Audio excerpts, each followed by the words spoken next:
बोले सलाम सलाम कीजिए सलाम कीजिए আসসালামু আলাইকুম।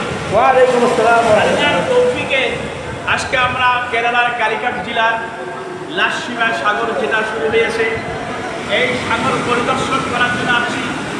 আমরা কয়েক রাজ্যের সাথে একসঙ্গে আমরা সাগর দেখার জন্য আসছি। খুবই ভালো লাগছে সাগরের ঢৌগুলো। মাগরিবের সময় কত সুন্দর ঢৌ আসতেছে, আবার ঢৌ উপরে ওটা আবার নিচে যাচ্ছে। এই দেখেন পানিগুলো কত সুন্দরভাবে আসতেছে। আল্লাহর তৌফিকে আল্লাহর তৌফিক ছাড়া কেউ আসতে পারে না। অনেক বন্দার সাথী আছি। ওয়েস্ট বেঙ্গলের আসামের কয়েকটা স্টেটের সাথে আমরা একসাথে ঘুরতে আসি।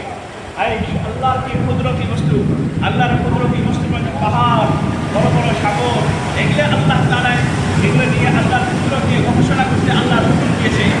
যারা সাগর নিয়ে গবেষণা করবে, যারা আল্লাহর পাহাড় নিয়ে গবেষণা করবে, অনিবার্য আল্লাহর কুদরত বুঝে আসবে, তখন অটোমেটিক তৌহিদ অন্তরের মধ্যে বসে যাবে।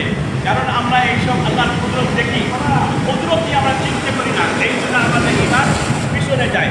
আল্লাহর কুদরত নিয়ে যদি আমরা চিন্তা করি, অনিবার্য আল্লাহর তাকত, আল্লাহর শক্তি আমাদের বুঝে আসবে। এই দিকে সুন্দর স্মৃতি স্মৃতি সাগরের ঢেউ আল্লাহ আমাদেরকে